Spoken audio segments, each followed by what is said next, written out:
दैनिक जागरण का संपादकीय डिक्टेशन। गति 100 शब्द प्रति मिनट। स्टार्ट होगा 5 सेकेंड बाद।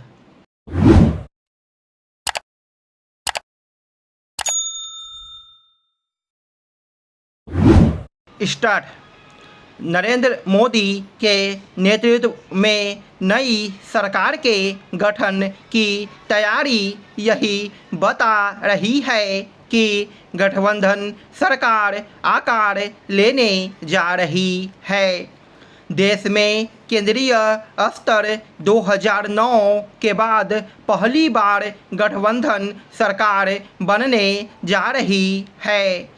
चूँकि भाजपा बहुमत के आंकड़े से ज़्यादा दूर नहीं है, इसलिए यह उम्मीद की जाती है कि तेलुगु देशम पार्टी, जनता दल यू, शिवसेना समेत अन्य सहयोगी दलों के साथ उसके लिए सरकार चलाना कहीं अधिक आसान होगा।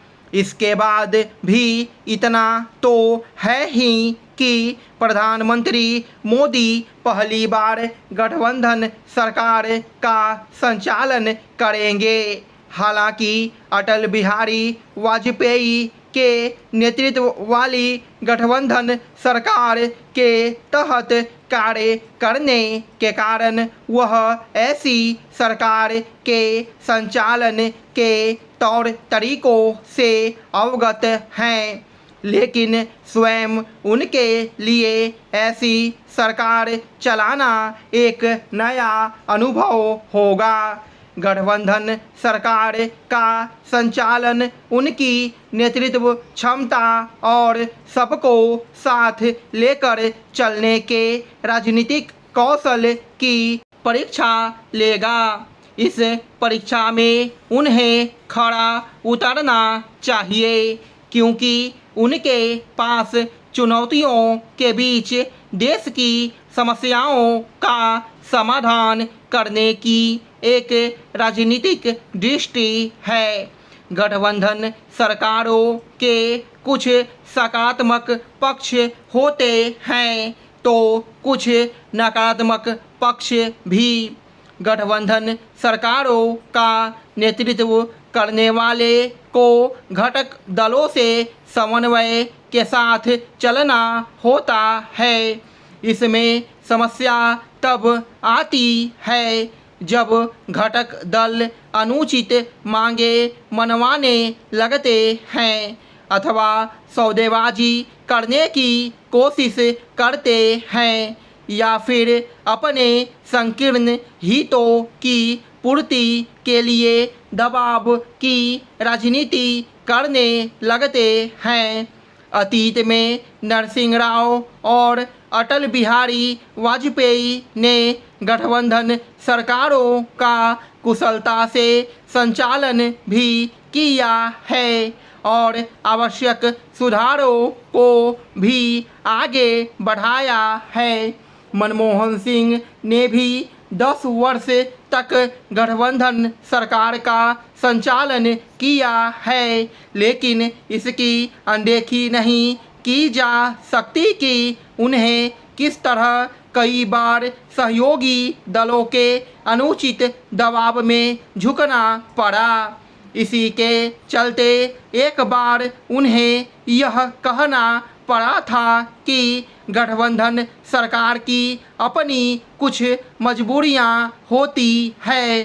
भाजपा और उसके नेतृत्व वाले राष्ट्रीय जनतांत्रिक गठबंधन के साथ साथ समाज और देश के हित में यही है कि नई गठबंधन सरकार को सहयोगी दलों के अनुचित राजनीतिक दबाव का सामना न करना पड़े। वैसे तो राजग के प्रमुख घटक जनता दल यू और तेलुगु देशम पार्टी पहले भी मोदी सरकार के साथ रह चुकी है, लेकिन तब भाजपा के पास पूर्ण बहुमत था। आशा की जाती है कि उन खबरों में कोई सच्चाई नहीं होगी जिनके तहत यह कहा जा रहा है कि सहयोगी दल अमुक अमुक मांग रख रहे हैं। निसंदेह यह समझ आता है कि घटक दल अपने राज्य के राजनीतिक एवं आर्थिक हितों की चिंता करें, लेकिन ऐसा करते समय उन्हें राष्ट्रीय हितों को ओझल नहीं करना चाहिए। यह उन्हें भी सुनिश्चित करना चाहिए कि गठबंधन सरकार सुगम तरीके से चले। इसके लिए आवश्यक हो तो राजग के संयोजक की भी नियुक्ति की जानी चाहिए। केंद्र में नई सरकार के गठन की तस्वीर साफ हो गई है।